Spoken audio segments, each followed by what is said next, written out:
Oke, sekarang kita coba buat masak. Kita buktikan apakah keempat langkah tadi tepat. Oke, seperti ini bentuk waterproofnya. Tentang dunia masak-masak di gunung, bukan di rumah nih masalahnya. Bareng lagi denganku, dengan Zaida Robit, tetap di konten Kuy Kita Santui. Yo, bareng lagi denganku Zaida Robit.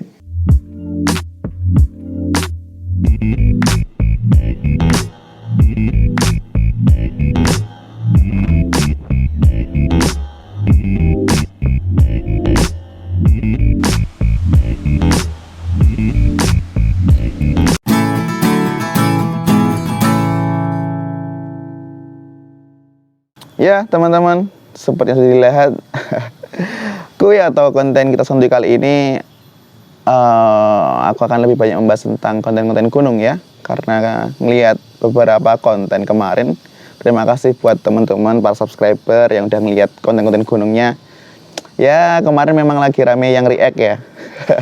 Terima kasih banget yang udah nonton, banyak komen ngelihat YouTube di YouTube. Ngeliat orang nonton YouTube di YouTube gitu. Ya itu karena satu dan dua hal ya. Karena aku pribadi nggak bisa buat ngulangin waktu buat ke gunung sementara ini karena lagi padat banget jadwalku, sehingga baru bisa nanti insya Allah soon ya. Ini rencana udah ada mau ke Kelut lagi saya pribadi buat ngerasain gimana sih Kelut yang sekarang, apakah seperti yang dulu aku pernah lakukan perjalanannya seperti di video ini. Di awal-awal video dulu YouTube-ku itu udah ada tuh video ke Kelut, coba ditonton dulu gitu. Tapi lebih dari itu terima kasih buat teman-teman yang udah setia menunggu video-video daripada aku ya. Udah berapa minggu nggak upload nih Sam? 2, 3, oh ya 2-3 minggu lah nggak upload ya. Terima kasih udah menunggu, sabar. Insya Allah nanti ini akan kita kasih lah video Kuy terutama tentang konten-konten gunung yang insya Allah inspiratif dan juga bermanfaat, informatif. Ya, teman-teman udah bisa lihat sendiri ya, di depan aku ada botol air ya. Ini kompor yang windproof, ada juga gas, ada juga semangkuk beras ya, dan juga tentunya cooking set ya. Jadi ini adalah merupakan keresahanku ya, ketika awal kali dulu menggeluti dunia pendakian. Saya tuh waktu mendaki pertama kali itu aku di ini teman-teman, di Semeru. Waktu itu alat-alat yang kita pakai itu memang sangat terbatas gitu ya. Terlebih tentang dunia masak-masak di gunung, bukan di rumah nih masalahnya. Di gunung kemudian alatnya terbatas. Kemudian hal yang pertama kali kesusahan adalah tentang memasak nasi. Ya, ini kan ada beras ya. Memasak nasi. Karena ternyata ada beberapa teknik yang kalau kita kan di rumah pakai magicom ya, magic jar gitu ya. Kalau di alam kan kita harus masak pakai manual ya istilahnya ya. Jadi akan aku kasih beberapa tips tentang memasak nasi di gunung. Oke, sebelumnya kita persiapan dulu ya, prepare. Nanti kalau mau ada yang tanya-tanya tentang cooking setnya apa, mereknya dan sebagainya, nanti bisa lah di next video kita buat lah ya. Yang pertama kali ini fokus dulu ke cara membuat nasi ya, kita buka dulu cooking setnya. Ini cooking set cukup lengkap ya menurut saya. Ini ada buat penggorengannya, ada yang ukuran kecil, juga yang buat bowl, itu juga ada ukuran besar sama kecilnya gitu. Nah ini karena kita mempraktekannya cuma dikit ya, sengaja aku cuma dikit karena mempraktekkan caranya yang tepat gimana, kita pakai yang kecil aja. Sebenarnya biasanya pakai yang besar, cuman karena sedikit kita pakai yang kecil aja. Oke, singkirkan dulu. Kita pakai dua ini ya, yang kecil dan juga penggorengan yang kecil. Nah, uniknya kalau cooking set seperti ini tuh, ini kan sebenarnya buat penggorengan ya, cuman juga bisa buat nutup. Jadi kalau mau masak itu, ini kan panci nggak ada penutupnya, ini bisa gini, atau gini bisa juga. Nah, nggak usah takut panas karena ada stainlessnya ya, buat biar nggak kena panas. Bisa ditutup seperti ini. Aman. Oke, kita buka dulu, siapin dulu kompornya. Kita kalau alat-alat masaknya yang ngebantu ini kan biasanya buat sayur-sayur ya. Ini juga buat piring sementara. Kalau mau pakai piring, mau pakai mangkuk ada juga. Sementara kita pakai ini aja. Udah agak sedikit berjamur ya, sebenarnya nggak pernah pakai ini sih, cuman karena udah disiapin di cooking setnya ada, kita pakai aja. Oh ya, aku nasinya cuman dikit ya. Oh ya, FYI aja. Jadi beras ini kalau sepengetahuan saya, sepengetahuan aku ya, selama naik gunung itu ada 2 jenis beras sebenarnya. Ini nggak tahu, ini ibu dapur mungkin lebih paham lah, entah tanya ibu yang masing-masing ya. Ada namanya beras yang Bramo sama 64. Kalau yang Bramo ini yang aku pilih sekarang ini. Kenapa aku lebih pilih Bramo? Memang sedikit lebih mahal, cuman lebih empuk teksturnya ya. Mungkin kalau teman-teman yang suka nasi yang pulen, ini cocok ini. Cuma kalau yang sukanya yang perak, yang kayak bisa buat nasi goreng, ini nggak cocok. Karena tipikalnya nasi ini, ya beras ini tuh berasnya pulen gitu. Jadi kalau pakai nasi goreng jangan pakai yang ini, pakai yang 64 namanya. Siapin dulu untuk kompornya. Ya. Kenapa ini pinggirnya kosong? Jadi waktu awal beli itu kan ada pelindungnya yang plastik warna biru-biru ya teman-teman ya. Teman-teman yang udah punya kompor windproof pasti tahu. Ini harusnya dilepas dulu biasanya kalau mau bersih ya. Jadi kayak gini. Kalau bersih. Cuman karena males ya dulu awal ndaki itu sama Bintang pakai ini tuh pertama kali itu, ya udah pakai aja langsung gitu kan. Kita juga diujar waktu gitu kan. Jadi ya gini jadinya berbentuk agak gosong-gosong. Ini nggak masalah, nggak bekas kok. Aman. Ini benar-benar karena plastik aja. Oke, seperti ini bentuk windproofnya. Ini kompor yang sering dipakai turun gunung sih. Biasanya ada yang windproof, ada yang biasa kotak gitu. Memang kalau saya lebih suka windproof karena gunung di Jawa Timur cenderungnya anginnya kenceng-kenceng. Sehingga kalau pakai ini lebih stabil buat masak gitu. Lebih stabil buat masak, lebih cepat juga. Oke. Pakai gas. Tes dulu.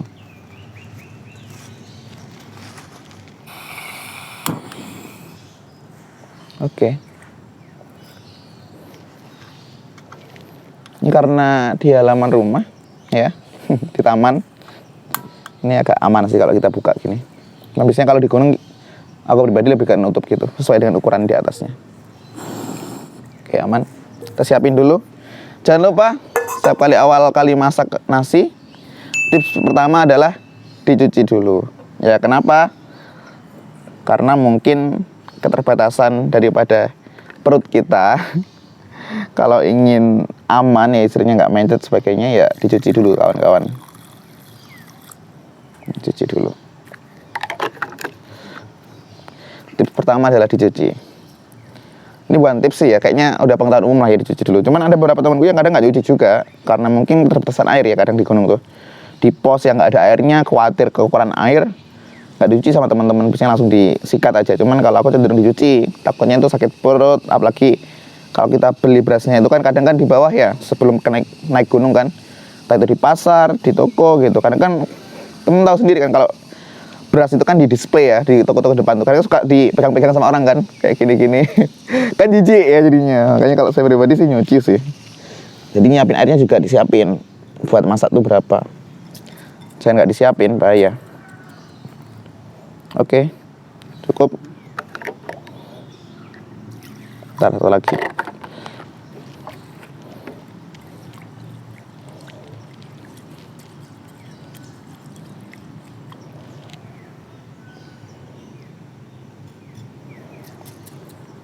Oke. Tips yang kedua ya, teman-teman bisa memilih bawalnya atau pancinya sesuai dengan ukuran. Tadi kan sempat saya bilang ya, ada yang besar seperti ini, ada yang kecil. Karena kalau teman-teman pakai yang besar dengan beras yang sedikit ya, contohnya mungkin daki satu orang sendiri atau solo hiking ya, atau teman-teman 2 orang 3 orang, paling kan sekali makan kan cuman dikit ya. Artinya kalau pakai yang besar, pertama itu kalau yang pakai besar itu lama matangnya yang pertama. Yang kedua, kalau permukaan yang dipakai itu nggak full, kadang itu lengket. Apalagi tadi pilihnya kan yang pulen ya, dimana tuh lebih empuk gitu. Akhirnya lebih cepat buat nempelnya di daerah panci gini. Sehingga kalaupun teman-teman selesai makan, nyuci itu juga susah gitu. Jadi pilih ukuran yang tepat dengan banyaknya teman-teman pakai untuk masak nasi tuh. Karena ini contohnya cuma buat 1 orang ya, kita masukkan sesuai dengan ukurannya. Tips ketiga jumlah air. Ini mungkin teman-teman yang udah sering masak di rumah udah biasa ya. Kalau nasinya segini ya, satu kotak jari ini, airnya berarti 2 kalinya. Jadi 2:1 segitu. Tapi ngitungnya bukan di luar, kita masukin ke dalam. Jadi ini kan nasi ya, masih belum ada airnya. Nanti kalau misalkan nasinya segini, ya airnya di atasnya segini. Jadi 2 kalinya air. Maaf, 2 kalinya nasi. 2 kalinya nasi gitu. Oke.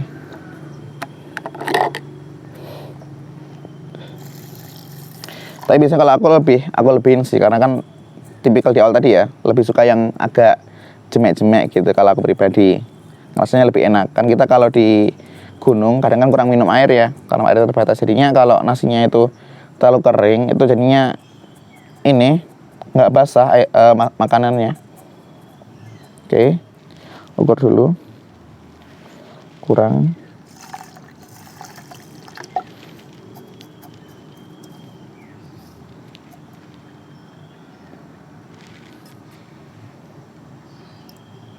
Oke, cukup.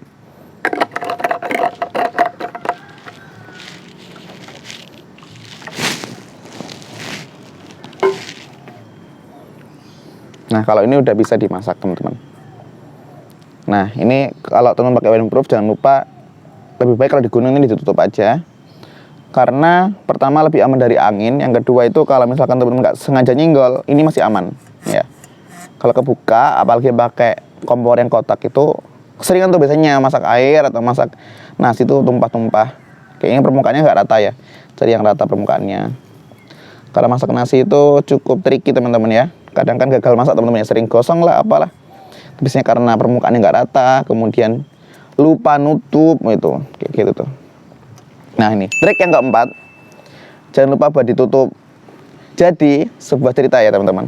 Pertama kali aku mendaki di Semeru itu, aku sama teman-temanku kan pakai panci ya, nggak pakai set cooking kayak gini, nggak pakai cooking set, pakai panci, bener panci yang kecil itu, pakai yang panci kita bawa dari bawah. Jadi kalau di tas itu, di carrier itu, di atasnya carrier itu ada panci panci ukuran kecil gitu, ukuran kecil buat masak. Nah salahnya adalah kita nggak mempersiapkan tutupnya, sehingga waktu masak nasi itu keras, bahkan sampai airnya habis ya, airnya udah habis, udah susut, itu nasinya masih keras. Ternyata emang harusnya kalau masak nasi itu ditutup seperti ini, harus ditutup, ingat itu. Namanya kalau pakai cooking set yang kotak juga harus ada ditutupnya gitu.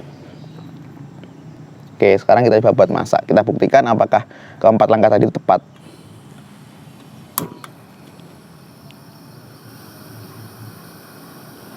Apinya jangan terlalu besar dan juga jangan terlalu kecil, sedang aja. Sesuaikan sama apinya lah.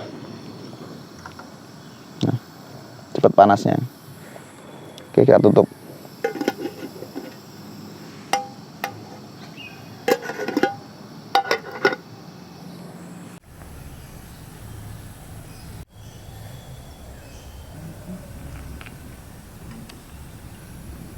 Oke, cool.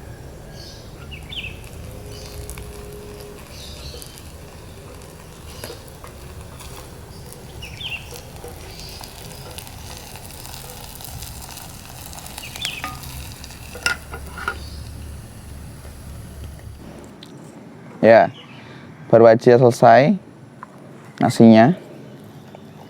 Nah, biasanya itu ditunggu dulu ya kalau habis masak tuh, karena benar-benar masih panas, nunggu menguap dikit.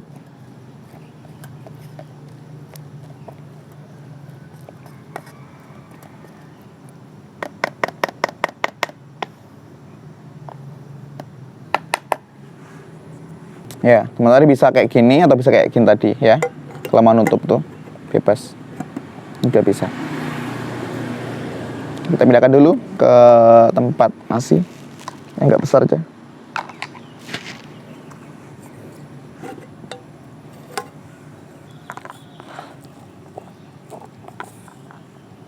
Dulu panas juga. Bentar, milih.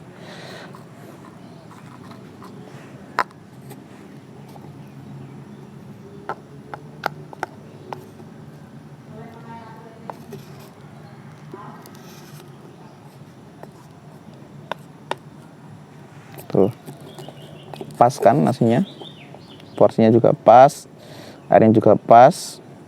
Yang penting ditutup, yang paling penting. Kalau tutup nggak matang-matang teman-teman. Nah, memang lengket kan, karena tadi karakter berasnya ya, yang memang pulen, cuman nggak kosong ya, nggak kosong, nggak seperti yang biasanya teman-teman mungkin ya pernah alami. Biasanya kan ada kerak-keraknya, ini nggak ada, tepat karena. Oke. Tadi membutuhkan waktu berapa menit? Kalau waktunya cukup cepat ya, mungkin sekitar 5-7 menit aja, karena memang kita masak dikit ya, itu tergantung jumlahnya juga, tergantung juga teman-teman bisa ngejaga panas apinya juga. Jadi selalu dicek panas apinya, jangan sampai terlalu besar dan juga jangan terlalu kecil, selalu pas. Kecuali baru akhir-akhir setelah mau masak baru dikecilin apinya gitu. Oke, ini hasilnya. Tada.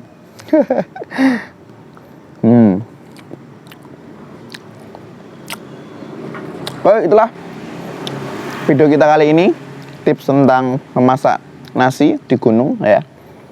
Kalau teman-teman ngerasa ada yang dibutuhkan atau baru pertama kali naik gunung kayaknya butuh tips ini nih mas, komen aja, insya Allah nanti akan aku buatin sepengalamanku ya. Jadi kita bukan cari yang benar salahnya, cuman yang enak dan juga nggak enaknya aja, karena kan perspektifnya pengalaman ya, pengalaman aja gitu.